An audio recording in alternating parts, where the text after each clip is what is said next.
یعنی اس روایت میں جو کچھ بیان کیا گیا ہے ان میں سے کوئی چیز بھی نہیں ہوئی۔ وہ پریشان کر دیا ہم سب آپ نے۔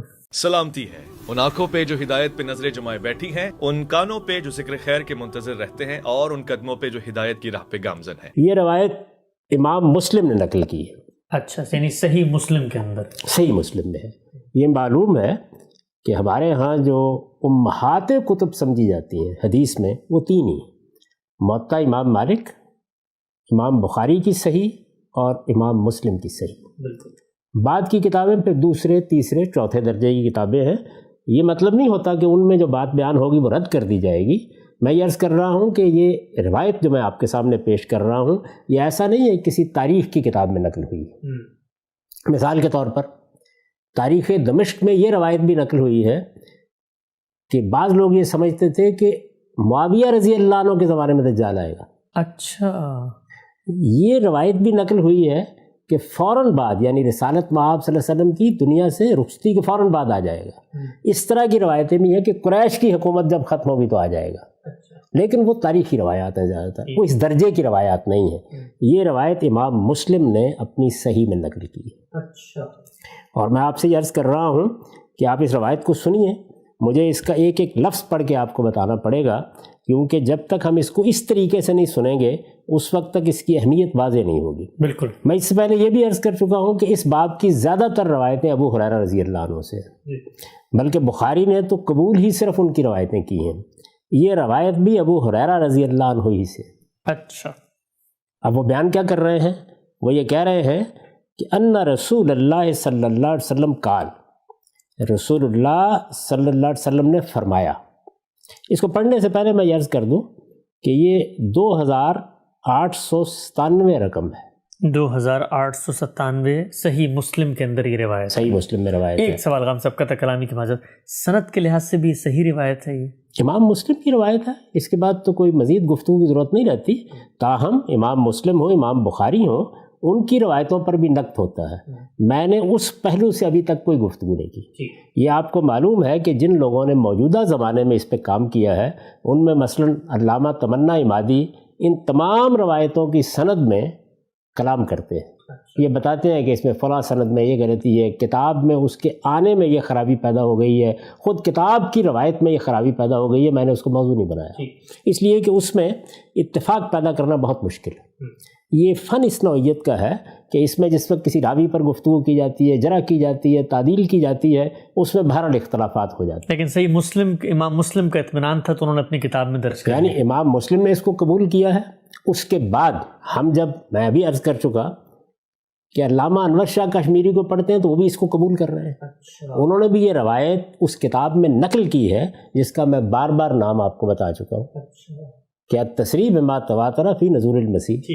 مولانا سید ابوالرب صاحب مودودی نے جب وہ ضمیمہ لکھا ہے سورہ احزاب کا، اور اس میں روایتوں کا انتخاب کیا ہے، اس میں بھی اس روایت کا انتخاب کیا ہے، یعنی اس کو سب لوگ قبول کر رہے ہیں۔ بس یہ میرا سوال تھا کہ یہ قبول ہے، اس میں یہ مسئلہ نہیں ہے کوئی بھی۔ امام مسلم کی روایت ہے، صحت کے ساتھ نقل ہوئی ہے۔ جس روایت کو آپ صحیح کہتے ہیں فنی اصطلاح میں، یہ اس اصطلاح کے مطابق بالکل صحیح روایت ہے۔ میں یہ وضاحت کر چکا ہوں کہ صحیح محدثین کی اصطلاح ہے۔ ابو ہریرہ رضی اللہ عنہ سے وہ یہ کہتے ہیں کہ ان رسول اللہ صلی اللہ علیہ وسلم قال، رسول اللہ صلی اللہ علیہ وسلم نے فرمایا۔ یہ بات بھی میں یہاں واضح کر دوں تھوڑی دیر کے لیے رک کے، کہ اس کے لیے امام مسلم کی صحیح میں جو باب باندھا گیا ہے وہ کیا ہے؟ باب فی فتح قسطنطینیہ و خروج الدجال و نزول عیسیٰ ابن مریم، باب یہ باندھا گیا ہے۔ لیکن امام مسلم کے باب چونکہ بہرحال اس طرح نہیں ہے جیسے امام بخاری نے ان کے لیے خصوصی عنوانات تجویز کیے ہیں، تو اس سے استدلال نہیں کیا جا سکتا۔ ان رسول اللہ صلی اللہ علیہ وسلم قال، رسول اللہ صلی اللہ علیہ وسلم نے فرمایا، لا تقوم الساعہ حتی ینزل الروم بالاعماق او بدابق، قیامت برپا نہیں ہوگی یہاں تک کہ رومی اعماق میں آ اتریں۔ رومی عام طور پر حدیثوں میں مسیحیوں کے لیے آتا ہے، اس زمانے میں یہی تھا، خود قرآن مجید میں بھی ایسی ہے، غلبت الروم، سورہ روم میں یہ اسی طرح استعمال ہوا ہے۔ روایتوں کو جب ہم دیکھتے ہیں تو رسالت مآب صلی اللہ علیہ وسلم نے بھی اسی طریقے سے اس کو نقل کیا ہے، یعنی فارس اس کا مطلب ہوگا ایران کی ساسانی سلطنت، اور اسی طریقے سے جب روم کہا جائے گا تو اس کا مطلب ہوگا مسیحی یا مسیحی سلطنت، خواہ وہ بازنطینی ہو اور یا وہ دوسری سلطنت ہو۔ عام طور پر اس کے لیے یہی الفاظ استعمال کیے جاتے ہیں۔ تو حتیٰ ینزل الروم بالآماک، قیامت برپا نہیں ہوگی جب تک کہ مسیحی یا رومی آماک میں نہیں آ اتریں گے۔ یہ آماک کیا ہے؟ اس کے بعد راوی کہتا ہے او بدابق، یعنی یا آماک کا لفظ استعمال کیا گیا یا دابق کا لفظ استعمال کیا گیا۔ یہ واضح ہے کہ جگہ ہے، تو یہ کہاں ہیں یہ جگہ؟ اس پر امام نووی جو ان کی شرح ہے وہ لکھتے ہیں کہ الآماک و دابق موضعان بالشام بقرب حلب، یعنی یہ دو مقامات کے نام ہیں، آماک اور دابق، یہ دونوں مقامات شام میں ہیں، اور شام میں کہاں ہیں؟ شہر حلب کے قریب ہے، یعنی یہ جگہ متعین ہو گئی۔ شہر حلب کے قریب دابق یا آماک کے مقام پر رومی آ اتریں گے، رومی لشکر آ اتریں گے، آگے واضح ہو جائے گا۔ فَيَخْرُجُ إِلَيْهِمْ جَيْشٌ مِّنَ الْمَدِينَةِ، جب وہ وہاں اتریں گے تو مدینے سے ایک لشکر نکلے گا۔ اچھا، مدینے کے بارے میں کچھ بحث کی ہے لوگوں نے کہ اس سے مراد کیا دمشق ہے، لیکن ظاہر ہے کہ المدینہ کا لفظ جب استعمال کیا جاتا ہے تو ہر شخص کا ذہن مدینۃ النبی کی طرف جاتا ہے۔ مدینے سے ایک لشکر نکلے گا، من خیار اہل الارض یومئذ، جو اس وقت دنیا کے بہترین لوگوں کو شامل ہوگا، یعنی اخلاق کے لحاظ سے، کردار کے لحاظ سے، سیرت کے لحاظ سے بہترین لوگوں کا ایک لشکر نکلے گا۔ فَإِذَا تَصَافُّوا قَالَتِ الروم، جب وہ لشکر صف بستہ ہو جائیں گے، صف بند ہو جائیں گے، جیسے ایک دوسرے کے سامنے آ کے صفیں باندھ دی جاتی ہیں، تو رومی یا مسیحی کہیں گے خلو بیننا و بین الذین سبو منا نقاتلہم، یعنی ہمارے ہاں سے جو قیدی پکڑ لیے گئے ہیں، جن لوگوں نے پکڑے ہیں ان کے اور ہمارے درمیان تم حائل نہ ہو۔ اچھا، یعنی مدینے والوں کو کہیں گے، اس لشکر کو کہیں گے کہ تم اس میں حائل نہ ہونے کی کوشش کرو، ہم ان سے لڑیں گے۔ ٹھیک، ظاہر ہے کہ وہ اپنے قیدی چھڑانا چاہتے ہیں یا ان کو سزا دینا چاہتے ہیں۔ تو خلو بیننا و بین الذین سبو منا نقاتلہم، اس میں کچھ لفظ میں سبو اور سبو اس طرح کا کچھ اختلاف ہوا ہے، لیکن میں اس کو نظر انداز کر رہا ہوں، اس سے کوئی فرق نہیں پڑتا اصل مدعا پر۔ فیقول المسلمون، مسلمان اس کے جواب میں رومیوں سے کہیں گے لا واللہ لا نخلی بینکم و بین اخواننا، بخدا اس کا کوئی امکان ہی نہیں ہے کہ ہم اپنے بھائیوں کے اور تمہارے درمیان حائل نہ ہوں، اس کا کوئی امکان نہیں ہے۔ یعنی یہ کیسے ہو سکتا ہے کہ ہم ان کو چھوڑ دیں اور تم ان پر حملہ آور ہو جاؤ؟ ٹھیک، یہ ایسے ہی ہے نا کہ جیسے ہم کہتے ہیں کہ بھائی آپ درمیان میں سے ہٹ جائیے، ہم ان سے اپنا معاملہ طے کرنا چاہتے ہیں۔ تو رومی یہ کہیں گے کہ ان لوگوں کے ہاں ہمارے قیدی ہیں، ہم ان سے اپنا معاملہ طے کرنا چاہتے ہیں، درمیان میں آپ لوگوں کو نہیں آنا چاہیے۔ ٹھیک، مسلمان انکار کر دیں، وہ یہ کہیں گے کہ ہم یہ بات ماننے کے لیے تیار نہیں ہیں۔ فَيُقَاتِلُونَهُمْ، اب ظاہر جنگ چھڑ جائے گی، یعنی جس وقت وہ انکار کر دیں گے تو پھر جنگ ہی رہ جائے گا ایک معاملہ، تو جنگ چھڑ جائے گی اور قتال کا بازار گرم ہو جائے گا۔ اس قتال یا اس جنگ کے نتیجے میں کیا ہوگا؟ فَيَنْهَزِمُ ثُلُثٌ لَا يَتُوبُ اللَّهُ عَلَيْهِمْ أَبَدًا، ایک تہائی لشکر، مسلمانوں کا ایک تہائی لشکر شکست کھا جائے گا۔ اچھا، اور اس شکست کے نتیجے میں اللہ کبھی بھی ان پر شفقت نہیں فرمائے گا، اللہ ان کی توبہ قبول نہیں کرے گا، اللہ ان پر رحمت نہیں فرمائے گا۔ میں اس پر بھی اب اس وقت گفتگو نہیں کرتا کہ یہ کیا اصول ہے جس کا یہاں پہ اظہار کیا گیا ہے۔ فَيَنْهَزِمُ ثُلُثٌ لَا يَتُوبُ اللَّهُ عَلَيْهِمْ أَبَدًا، ایک تہائی شکست کھا جائیں گے، اللہ کبھی بھی ان پر شفقت نہیں فرمائے گا۔ وَيُقْتَلُ ثُلُثُهُمْ، اور ایک تہائی جنگ میں کام آ جائیں گے، قتل ہو جائیں گے یا شہید ہو جائیں گے۔ افضل الشہداء عند اللہ، اللہ تعالیٰ کے ہاں وہ سب سے زیادہ فضیلت رکھنے والے شہید قرار پائیں گے۔ اچھا، یعنی ایک تہائی شکست کھا جائیں گے، ایک تہائی شہید ہوں گے، قتل ہو جائیں گے، جنگ میں کام آ جائیں گے، کھیت رہیں گے۔ ان کے بارے میں یہ تبصرہ کیا گیا ہے کہ افضل الشہداء عند اللہ، جس طرح پہلے ثلث کے بارے میں یہ تبصرہ کیا گیا تھا کہ لا یتوب اللہ علیہم ابدا، ویفتتح الثلث، یعنی ایک تہائی شکست کھا کے پیچھے ہٹ گئے، فرار ہو گئے، ایک تہائی شہید ہو گئے، ایک تہائی فتح یاب ہو جائیں گے۔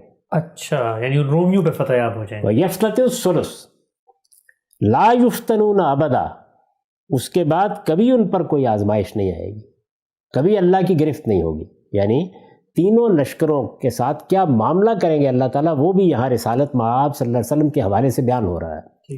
یہ فتح کہاں ہوگی؟ کہتے ہیں فَيَفْتَتِحُونَ قسطنطینیہ، اچھا، یعنی رومیوں کے ساتھ مقابلہ تو دابق سے شروع ہوگا، لیکن فتح یاب ہوتے ہوئے یہ لشکر قسطنطینیہ کو فتح کر لے گا۔ قسطنطینیہ یعنی استنبول، قسطنطنیہ، قسطنطینیہ، یہ اس کے مختلف تلفظ ہیں جو ہمارے ہاں رائج ہے تلفظ۔ یہ استنبول ہے، اچھا، یعنی اس کا یہ پرانا نام ہے، اور بھی بعض نام ہے اس شہر کے، لیکن یہ فتح ہو جائے گا۔ فبینما ہم یکتسبون الغنائم، تو اس اثناء میں کہ فتح کے بعد لوگ مال غنیمت تقسیم کر رہے ہوں گے، قد علقوا سیوفہم بالزیتون، اور انہوں نے اپنی تلواریں زیتون کے درختوں سے لٹکا رکھی ہوں گی۔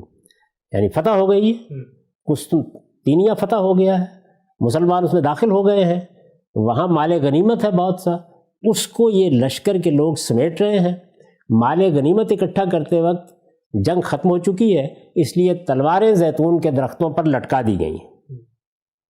اس صاح فیہم الشیطان، یعنی یہ موقع ہوگا کہ شیطان کی آواز ان کے مابین ابھرے گی۔ یہ دونوں تعبیریں ہو سکتی ہیں، شیطان کی آواز ابھرے گی یعنی ایک آواز آئے گی، اور چونکہ آگے معلوم ہوتا ہے کہ وہ آواز صحیح نہیں ہوگی تو اس لیے اسے شیطان سے تعبیر کر دیا، یا آپ یہ کہہ سکتے ہیں کہ کوئی شخص اس طرح کی خبر پھیلائے گا، اس کو شیطان سے تعبیر کیا گیا ہے۔ اس صاح فیہم الشیطان، شیطان کی آواز ابھرے گی، وہ کیا کہے گا؟ ان المسیح قد خلفکم فی اہلیکم، کہ تم لوگ یہاں پہ مال غنیمت سمیٹ رہے ہو، تمہارے پیچھے تمہارے اہل و عیال میں دجال کا خروج ہو گیا ہے، مسیح دجال کا۔ اچھا، یہ خبر گرم ہو جائے گی، یہ بات پھیل جائے گی۔ ان المسیح قد خلفکم فی اہلیکم فیخرجون وذالک باطل، لوگ فوراً سب کام چھوڑ کے اپنے پیچھے اہل و عیال کی طرف بھاگیں گے، اور معلوم ہوگا کہ خبر صحیح نہیں تھی، یعنی یہ خبر غلط تھی، جھوٹی تھی۔ پھر ظاہر ہے کہ وہ اپنا سب کچھ سمیٹیں گے اور سمیٹ کے سفر شروع کر دیں گے۔ فَإِذَا جَاءُوا الشام، یعنی فتح قسطنطینیہ کے بعد جب وہ شام پہنچیں گے، آپ اندازہ کر سکتے ہیں اس زمانے کے لحاظ سے، یا آج بھی اگر کوئی لشکر پیدل سفر کر رہا ہے یا گھوڑوں پر سفر کر رہا ہے تو کتنا وقت لگ جائے گا؟ چند مہینے لگ جائیں گے، چند ہفتے لگ جائیں گے۔ فَإِذَا جَاءُوا الشام، جب وہ شام پہنچیں گے، یعنی مال غنیمت سمیٹنے کے بعد فتح قسطنطینیہ کے بعد وہ شام پہنچیں گے، خرجا، تو دجال کا خروج ہو جائے گا۔ اچھا، مسیح دجال کا خروج ہو جائے گا۔ فَبَيْنَمَا هُمْ يُعِدُّونَ لِلْقِتَالِ، تو اس اثناء میں کہ اب وہ دجال سے لڑنے کے لیے صفیں باندھ رہے ہوں گے، تیاری کر رہے ہوں گے۔ یہ تو معلوم ہے نا کہ دجال سے بھی ایک جنگ ہونی ہے، تو یہاں بیان کیا جا رہا ہے کہ جس وقت یہ معلوم ہو جائے گا کہ دجال کا خروج ہو گیا ہے، تو اب وہی لشکر جو قسطنطینیہ فتح کر کے شام پہنچا ہے وہ تیاری کرنا شروع کر دے گا کہ اب دجال سے بھی ایک معرکہ ہونا ہے، وہ جو 1/3 بچے ہوئے ہیں، جو 1/3 بچے ہوئے ہیں، ایک ثلث۔ فَبَيْنَمَا هُمْ يُعِدُّونَ لِلْقِتَالِ يُصَوُّونَ الصُّفُوفَ، وہ صفیں باندھ رہے ہوں گے، اِذْ اُقِیمَتِ الصَّلَاۃ، نماز کے لیے اقامت کہی جائے گی، یعنی اس سے پہلے کہ جنگ شروع ہو یا وہ روانہ ہو، صفیں باندھ رہے ہوں گے کہ نماز کی اقامت کہی جائے گی۔ جیسے ہی نماز کی اقامت کہی جائے گی فَيَنزِلُ عِیسیٰ ابْنُ مریم، تو عیسیٰ ابن مریم کا نزول ہو جائے گا۔ اچھا، فَأَمَّهُمْ، اور وہ اس وقت ان کی امامت کریں گے۔ یہاں میں یہ عرض کر دوں کہ بعض دوسری روایتوں میں یہ بیان ہوا ہے کہ وہ امامت سے انکار کر دیں گے اور مسلمانوں کا امیر امامت کرے گا، لیکن اس روایت میں یہ ہے کہ نہیں، وہی امامت کریں گے۔ فَإِذَا رَأَوْا عَدُوَّ اللَّهِ، جیسے ہی مسیح ابن مریم کو اللہ کا دشمن یعنی دجال دیکھے گا، ذَابَ كَمَا يَذُوبُ الْمِلْحُ فِي الْمَاءِ، ایسے گھلنا شروع ہو جائے گا جس طریقے سے پانی میں نمک گھلتا ہے۔ اچھا، فَلَوْ تَرَكَهُ لَنْذَابَ حَتَّى يَهْلِكَ، اگر وہ اس کو نہ بھی چھیڑے، چھوڑ دیں، یعنی مسیح ابن مریم اگر کچھ بھی نہ کہے اسے، تو پھر بھی وہ گلتا گلتا ہلاک ہو جائے گا۔ یعنی سیدنا مسیح کے آنے کے بعد خود بخود ہی ہلاک ہو جائے گا. ہلاک ہو جائے گا. ولیکن یقتلہ اللہ بیدہ، لیکن اللہ اپنے فیصلے کے مطابق ان کے ہاتھوں ہی سے اس کا قتل کرائے گا. فَيُرِيهِمْ دَمَهُ فِي حَرْبَتِهِ، چنانچہ وہی قتل کریں گے، اور قتل کرنے کے بعد لوگوں کو یا لشکریوں کو یا مسلمانوں کو وہ اپنے نیزے میں اس کا خون دکھائیں گے. اچھا، یہ روایت ہے. میں عرض کر چکا کہ یہ روایت امام مسلم کی ہے. اس میں بہت وضاحت کے ساتھ یہ سب بیان کر دیا. ایک خلاصہ ہم سے بس پوری روایت کا اپنے الفاظ میں اگر آپ بتا دیں سننے والوں کو تو آسانی ہو جائے گی. یعنی اس میں بیان یہ کیا گیا ہے کہ دابق یا آماک کے مقام پر رومی لشکر مسلمانوں پر حملہ آور ہوگا. مقابلے کے لیے ایک لشکر مدینے سے نکلے گا. یہ اس زمانے کے بہترین لوگ ہوں گے. جیسے ہی ان کا آمنا سامنا ہوگا تو اس موقع پر وہ کہیں گے کہ تم درمیان سے ہٹ جاؤ، یہاں جو لشکر پہلے سے موجود ہے انہوں نے ہمارے لوگ پکڑے ہیں، ہم ان کے ساتھ قتال کرنا چاہتے ہیں. یہ لوگ انکار کر دیں گے. اس کے بعد جنگ شروع ہو جائے گی. اس میں سے 1/3 شکست کھا کے بھاگ جائیں گے، 1/3 قتل ہو جائیں گے. وہ بہترین شہداء ہوں گے، سب سے زیادہ فضیلت والے شہداء ہوں گے. 1/3 فتح یاب ہوں گے. اور یہ فتح صرف لشکر پر نہیں ہوگی بلکہ قسطنطینیہ فتح ہو جائے گا. یعنی یہ ہوگا. اس کے بعد یک بیک خبر نشر ہونا شروع ہو جائے گی. یعنی کوئی شیطان پکارے گا یا شیطان ہی پکارے گا، ابلیس پکارے گا، اور وہ یہ کہے گا کہ دجال کا خروج پیچھے ہو گیا. اس وقت لشکر کے لوگ مال غنیمت جمع کر رہے ہوں گے، انہوں نے اپنی تلواریں زیتون کے درختوں پر لٹکا رکھی ہوں گی. وہ وہاں سے چل کے جائیں گے، دیکھیں گے خبر جھوٹی ہے. اس کے بعد اپنا سامان سمیٹیں گے، سمیٹ کے وہ شام کی طرف واپسی شروع کر دیں گے. جب شام میں پہنچیں گے تو دجال کا خروج ہو جائے گا. اور دجال کے خروج کے بعد وہ اس کے مقابلے میں لڑنے کے لیے تیاری کر رہے ہوں گے، صفیں باندھیں گے، نماز کی اقامت ہوگی، نماز کھڑی ہوگی تو سیدنا مسیح علیہ السلام کا نزول ہو جائے. اور اس کے بعد دجال گھلتے گھلتے اسی طرح ختم ہو جائے گا جیسے پانی میں نمک ڈال دیا گیا ہو. تاہم اللہ تعالیٰ انہی کے ہاتھ سے دجال کو قتل کرائے گا اور وہ اپنے نیزے میں اس کا خون دکھائے گا. یہ رسول اللہ صلی اللہ علیہ وسلم نے بات فرمائی ہے، صحیح مسلم میں نقل ہوئی ہے. یعنی یہ ابو ہریرہ رضی اللہ عنہ رسالت مآب صلی اللہ علیہ وسلم کی نسبت سے بیان کر رہے ہیں. یہ امام مسلم کی صحیح ہے. اب یہ دیکھیے کہ اس میں بالکل متعین طور پر بتا دیا گیا ہے کہ دجال کا خروج کب ہوگا. قسطنطینیہ فتح ہوگا. قسطنطینیہ کی فتح کے بعد جتنا وقت بھی آپ فرض کر لیں کہ لشکر قسطنطینیہ سے چل کر شام پہنچے گا تو دجال کا بھی خروج ہو جائے گا. اور دجال کے خروج کے بعد اس سے لڑنے کی تیاری ہو رہی ہوگی تو سیدنا مسیح علیہ السلام کا نزول ہو جائے. تو زمانہ بالکل متعین ہو گیا. یعنی واضح ہو گیا، ہر لحاظ سے واضح ہو گیا کہ دجال کے خروج کی جو پیشین گوئی کی گئی ہے، اسی طرح سیدنا مسیح علیہ السلام کے نزول کی جو پیشین گوئی کی گئی ہے، اس کا وقت روایتوں میں یہ مقرر کیا گیا ہے. میں اس سے پہلے عرض کر چکا کہ اس روایت کو امام مسلم نے نقل کیا ہے. ایسا نہیں ہے کہ اس کے بعد اس روایت کو ترک کر دیا گیا ہے. یہ اس زمانے تک اسی طرح نقل ہو رہی ہے. ہمارے علماء اس کو ایسے ہی بیان کر رہے ہیں. اس میں اگر آپ کوئی بات پوچھنا چاہتے ہوں کہ کیا جو بات میں نے کہی تھی اس کے خلاف تو کوئی چیز سامنے نہیں آئی، یعنی وقت متعین ہے بالکل. فتح قسطنطینیہ، فتح قسطنطینیہ بالکل ایسے ہی ایک تاریخ کا ناقابل تردید واقعہ ہے جس طرح سے فتح مکہ. قرآن مجید جب الفتح کہتا ہے تو اس میں بھی ہر شخص پر واضح ہوتا ہے کہ اس سے فتح مکہ مراد ہے. فتح قسطنطینیہ نے یہ حیثیت کیوں اختیار کر لی تھی، یعنی اس کا کیا سبب تھا، کیا وجہ تھی یہ اختیار کر لی؟ رسالت مآب صلی اللہ علیہ وسلم نے کچھ پیشین گوئیاں کی تھی اور اس میں یہ بتایا تھا کہ میرے بعد مسلمانوں کو کیا کیا مارکے پیش آئیں گے. جو مارکے رسالت مآب صلی اللہ علیہ وسلم کے بعد مسلمانوں کو پیش آئیں گے، اس میں یہ بات بھی بیان کی گئی تھی کہ 4 بڑے مارکے ہوں گے. یہ بھی ایک روایت ہے اور یہ بھی امام مسلم ہی کی روایت ہے اور اسی باب میں ہے. یعنی باب کا عنوان قائم کیا گیا باب ما یکون من فتوحات المسلمین قبل الدجال. اس میں یہ بیان کیا گیا تھا کہ تغزون جزیرۃ العرب فیفتح اللہ، یعنی تم جزیرہ عرب میں ایک جنگ کرو گے، اللہ اس کو فتح کر دے گا، جیسے کہ مکے کی فتح کے بعد ہو گیا. ثم فارس، پھر اس کے بعد فارس کے یعنی ایران کے لوگوں سے لڑو گے، فیفتح اللہ اس کو بھی فتح کر دے گا، ثم تغزون الروم، پھر رومیوں سے لڑو گے، فیفتح اللہ اس کو بھی فتح کر دے گا، ثم تغزون الدجال، فیفتح تو اللہ اس کو بھی شکست دے گا اور تمہیں فتح حاصل ہو جائے گی۔ تو یہ رومیوں کے ساتھ جنگ ایک لحاظ سے اس کے فوراً بعد شروع ہو گئی تھی جب رسالت مآب صلی اللہ علیہ وسلم دنیا سے رخصت ہوئے، یعنی فارس سے ہوئی، رومیوں سے ہوئی۔ اس زمانے کی رومی سلطنت بہت دور دور تک پھیلی ہوئی تھی، تو رومی سلطنت کے مقبوضات مسلمانوں نے اپنے قبضے میں کر لیے تھے، لیکن قسطنطینیہ فتح نہیں ہوا۔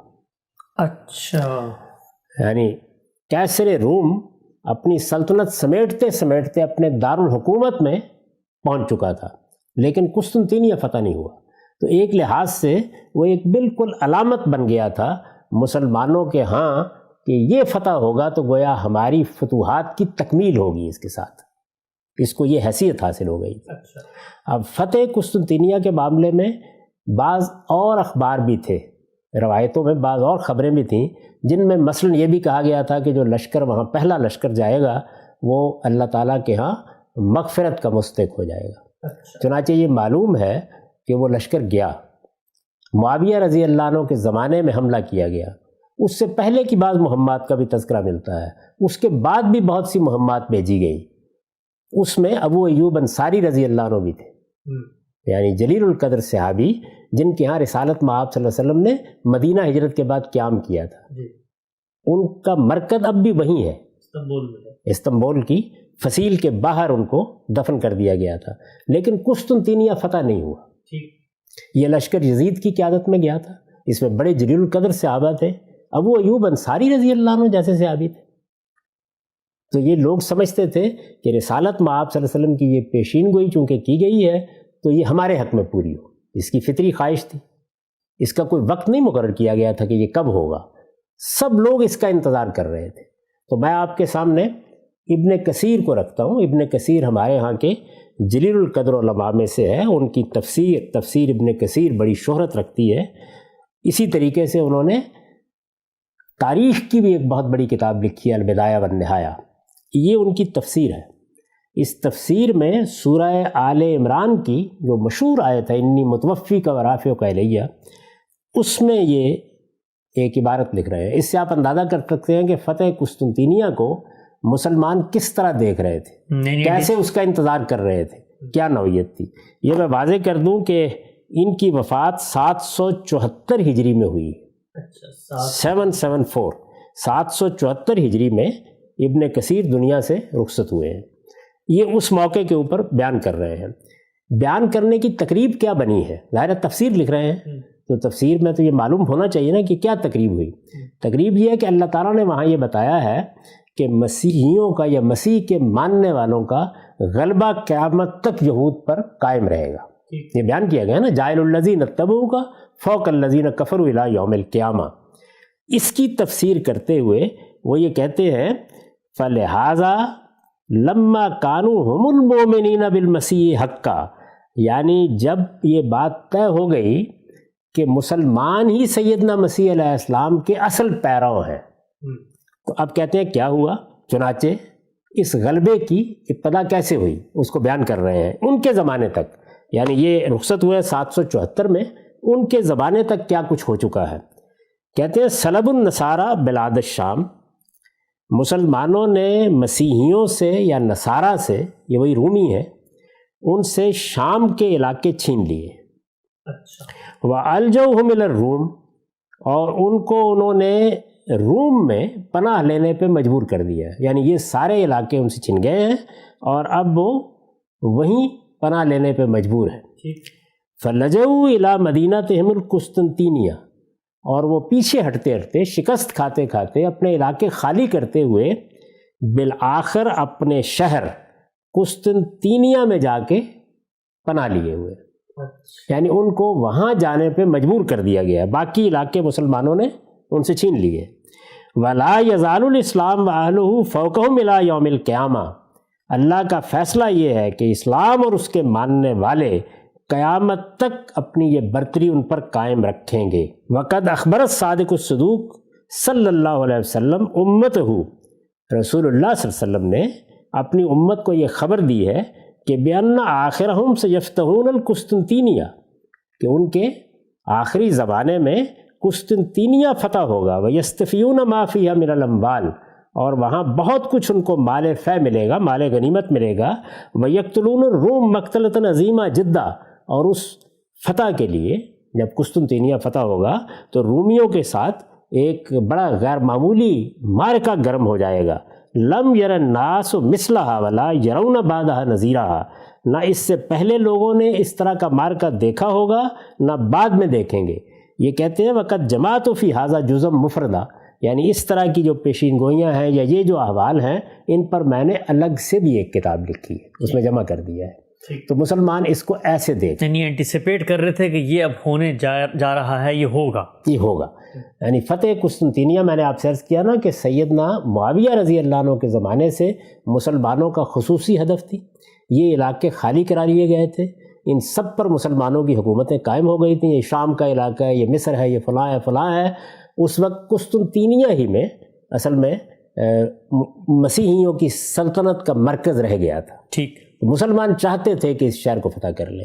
اس کے بارے میں اور بھی پیشین گوئیاں روایتوں کے اندر موجود ہیں کہ یہ فتح ہوگا، کیسا شہر ہوگا، کس طرح فتح ہوگا، یہ سب چیزیں روایتوں کے اندر نقل ہوئی ہیں۔ اب یہاں یہ بیان کیا گیا ہے، جو میں نے روایت آپ کو سنائی ہے، کہ فتح قسطنطینیہ کے فوراً بعد، چند ہفتے کہہ لیں، چند مہینے کہہ لیں، یعنی اتنی دیر بعد کہ لشکر وہاں سے چل کے شام تک پہنچ جائے گا یا حلب کے قریب دابق کے مقام تک پہنچ جائے گا، تو وہاں دجال کا خروج بھی ہو جائے گا، اور دجال کے خروج کی اطلاع پانے کے بعد مسلمان جب اس سے لڑنے کی تیاری کر رہے ہوں گے تو مسیح علیہ السلام کا نزول بھی ہو جائے گا۔ تو وقت متعین ہو گیا۔ اب آپ جانتے ہیں کہ تاریخی طور پر فتح قسطنطینیہ کب ہوئی؟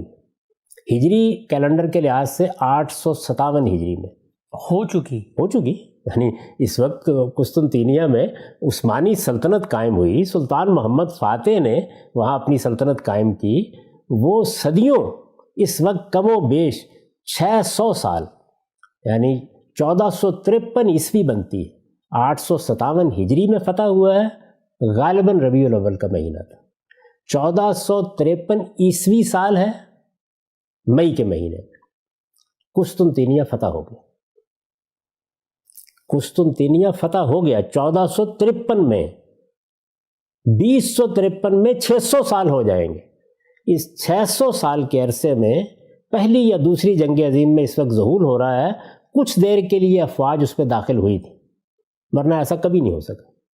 وہ مسلمانوں کے پاس ہے اس وقت بھی، اگرچہ وہ ترکی کا دارالحکومت تو نہیں ہے لیکن سب سے بڑا شہر ہے، اسی شہر کا نام استنبول رکھا گیا ہے۔ ٹھیک، تو قسطنطینیہ 1453 میں فتح ہو گیا۔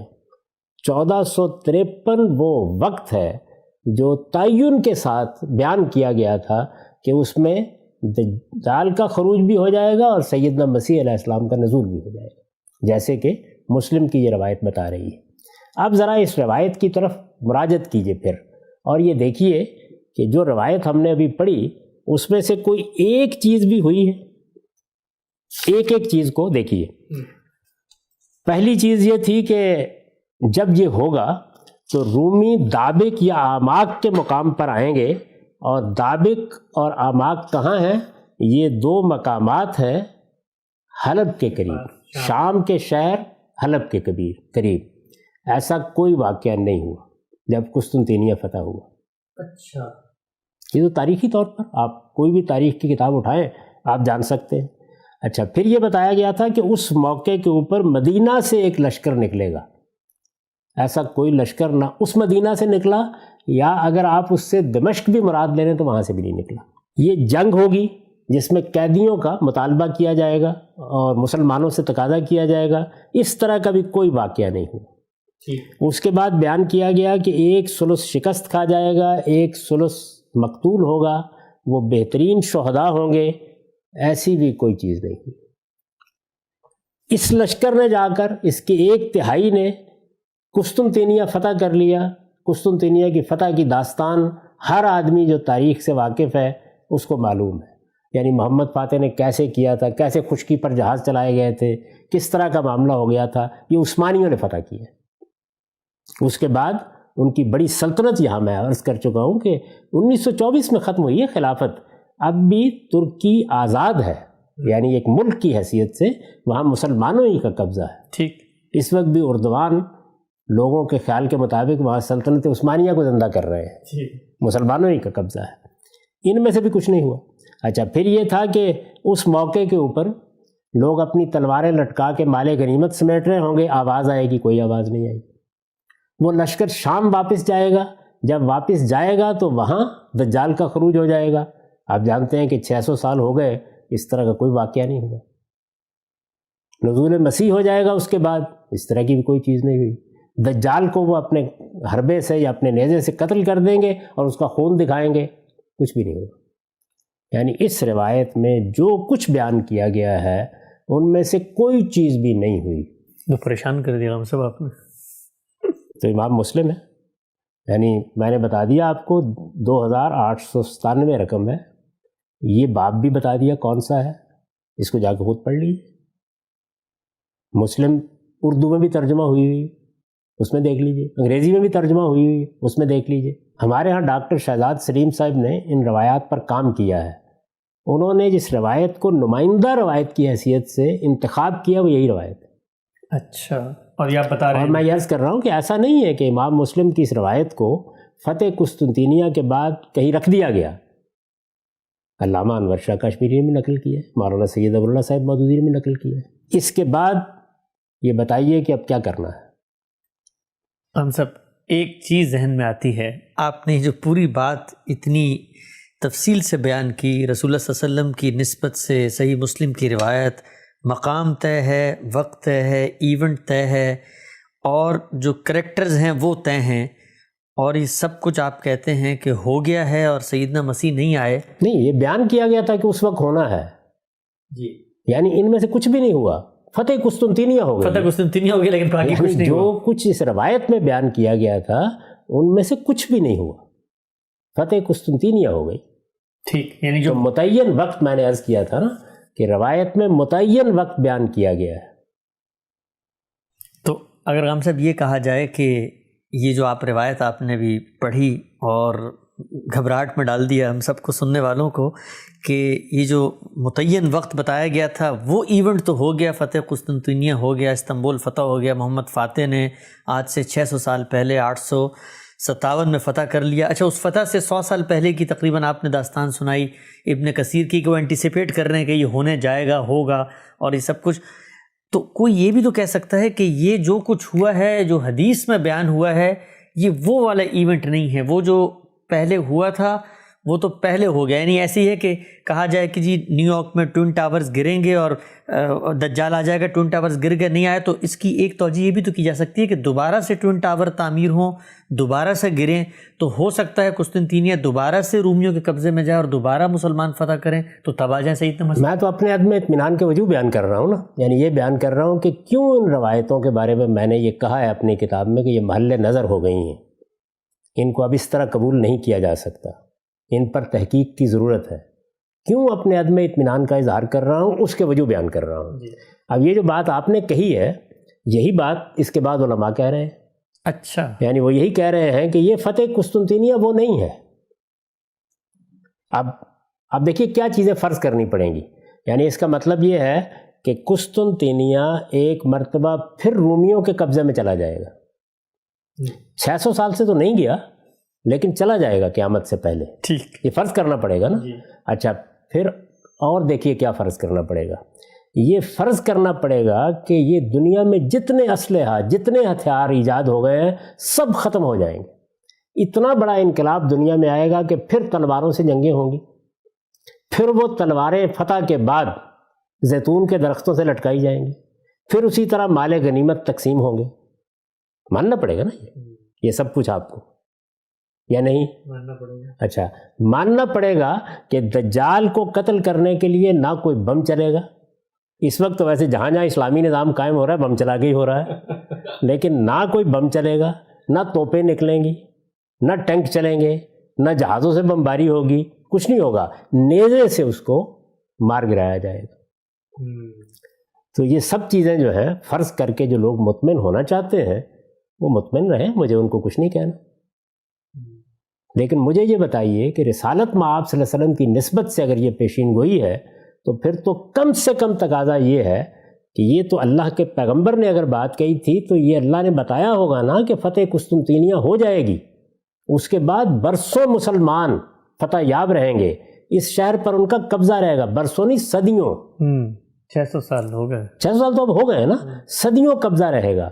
پھر دنیا میں ایسے واقعات ہوں گے کہ دوبارہ تلواروں سے جنگیں ہوں گی، یہ بتایا ہوگا۔ تو چلیے یہ ساری بات نہ روایت میں ہوتی، اتنے 2 جملے ہوتے کہ جب فتح قسطنطنیہ دوسری مرتبہ ہوگی، یہ تو کم سے کم تقاضا ہے، کیونکہ پیشن گوئی میں تو ابہام پیدا ہو جائے گا اگر وہ یہ نہ بتایا جائے کہ دوسری دفعہ ہوگا کہ پہلی دفعہ ہوگا۔ نہیں پھر پیشین گوئی رہی کیا، یعنی کیا چیز رہ گئی پھر؟ اسی طریقے سے پیشین گوئیاں ہوتی ہیں۔ آپ ذرا دیکھیے کیا چیزیں فرض کرنی پڑیں گی آپ کو، یعنی دنیا میں یہ تغیر آئے گا، یہ سب کچھ دوبارہ ان کے قبضے میں چلا جائے گا، رومی اسی طرح جنگ کرنے نکلیں گے، رومیوں کے یا مسیحیوں کے اور ہمارے مابین 200 سال تک صلیبی جنگیں ہو چکی ہیں۔ یہ جو میں نے کئی مرتبہ ذکر کیا کہ ایسا نہیں ہے کہ ہمارے ہاں اہل علم نے ان روایتوں پر اپنے عدم اطمینان کا اظہار نہیں کیا۔ علامہ تمنا عمادی نے کیا، مولانا ابوالکلام آزاد نے کیا، سید رشید رضا نے کیا، مفتی محمد عبدو نے کیا، اس وقت عرب کے بہت سے علماء کر رہے ہیں۔ یہ ہوتا رہا ہے، کیوں ہوتا رہا ہے؟ یہ اسباب ہیں اس کے۔ وہ کیسے بیان کرتے ہیں اس کو؟ بعض لوگ بالاجمال بیان کر دیتے ہیں۔ میں پوری تفصیل سے آپ کو بتا رہا ہوں کہ پہلے وہ عدم اطمینان کے وجود تھے کہ روایتیں شروع کب ہوئیں، نقل کیسے ہونا شروع ہوئی، اس میں ہم نے وہاں سے داستان شروع کی۔ اور اب اس کے بعد میں یہ عرض کر رہا ہوں کہ جب ایک روایت میں جو صحیح روایت بیان کی جاتی ہے، جو مسلم کی صحیح مسلم میں ہے، اس روایت میں جب یہ بتا دیا گیا کہ اس کا متعین وقت یہ ہے، تو اب آپ کے پاس اس کے سوا کوئی چارہ نہیں کہ آپ یہ ساری باتیں مفروضے کے طور پر مانیں اور اپنے عقیدے کو قائم رکھیں کہ یہ سب کچھ الٹ جائے گا، دوبارہ رومیوں یا مسیحیوں کا غلبہ ہو جائے گا، پھر وہ قسطنطنیہ کو اپنا مرکز بنائیں گے، پھر وہاں سے لڑنے کے لیے نکلیں گے، دنیا بالکل تبدیل ہو چکی ہوگی، یہ جدید ہتھیار، یہ جنگیں، ان کے طریقے، یہ قصہ ماضی ہو چکے ہوں گے، وہی زمانہ ہوگا جہاں تلواریں ہوں گی، جہاں تیر ہوں گے۔ بہت سے لوگ یہ کہتے ہیں کہ یہ اس لیے ہو جائے گا، یعنی توجیہ کرتے ہیں اس کی، یہ اس لیے ہو جائے گا کہ قیامت سے پہلے مسلمان ہی رہ جائیں گے سارے کے سارے، باقی تو قومیں ویسے ہی ختم ہو جائیں گی۔ میں آپ کو بتاتا ہوں کہ اسی مسلم میں روایت موجود ہے کہ قیامت کے قریب بھی اکثریت مسیحیوں کی ہوگی۔ اچھا، اور غام صاحب ہم تو اپنے علاقوں کا دفاع کر رہے ہیں اور سیدنا مسیح کے منتظر بھی ہیں، تو پھر تو ہمیں کرنا یہ پڑے گا کہ پہلے استنبول ان کے ہاتھوں میں دیں تاکہ سیدنا مسیح پھر دوبارہ، ہم تو ایک طرف دفاع کر رہے ہیں فوجیں بنا کے کہ اپنا کوئی شہر دیں گے بھی نہیں ان کو، تو پھر سیدنا مسیح کیسے آئیں گے؟ یہ جو آپ نے یہ دو ہی صورتیں ہیں بھائی، یعنی یا آپ یہ تسلیم کر لیں کہ یہ پیشین گوئی رسالت مآب صلی اللہ علیہ وسلم کی نسبت سے صحیح بیان نہیں ہوئی، کوئی بات اور تھی جو یہ صورت اختیار کر گئی ہے۔ یعنی چلیے میں بعد میں بتاؤں گا آخر میں جا کر کہ میرا اس پہ رجحان کیا ہے، کیا نقطہ نظر ہے، کہاں سے آئی ہیں یہ روایتیں، کیوں اس طریقے سے شائع ہوئی، میں اس پر ابھی گفتگو نہیں کر رہا۔ لیکن ایک چیز یہ ہے کہ آپ حوصلے کے ساتھ اس بات کا اعتراف کر لیں کہ رسالت مآب صلی اللہ علیہ وسلم کی نسبت سے یہ بات ٹھیک نہیں بیان ہوئی۔ اور دوسری چیز کیا ہے؟ دوسری چیز یہ ہے کہ بس یہ قبول کیے رکھیں، اور یہ بالکل درست فرمایا آپ نے کہ ہمارے ہاں عام طور پر روایتی علماء اسی جگہ پر کھڑے ہیں، یعنی ان کے خیال میں یہ فتح قسطنطنیہ ابھی نہیں ہوئی، اس سے پہلے یہ سب کچھ ہونا چاہیے، دنیا بالکل تبدیل ہو جائے، دوبارہ رومیوں اور مسیحیوں کا غلبہ قائم ہو جائے، یہ سارے ہتھیار ختم ہو جائیں، دنیا کی ترقی کا پہیہ پیچھے گھوم جائے، پھر تلواروں سے جنگیں ہوں، وہ تلواریں زیتون کے درختوں پر لٹکائی جائیں، پھر ایک نیزے سے سیدنا مسیح علیہ السلام دجال کو قتل کریں۔ یہ اس روایت کی روح سے ہونا چاہیے۔ تو آپ کے پاس دو ہی رستے ہیں، ایک وہ جو ہم نے اختیار کیا ہے کہ ہم اپنے عدم اطمینان کا اظہار کر رہے ہیں یا ان کو محل نظر قرار دے رہے ہیں، اور دوسرا یہ کہ آپ یہ سارے مفروضات جو میں نے بیان کیے ہیں ان کو عقیدہ بنا کے آپ روایت کو مانتے رہیں۔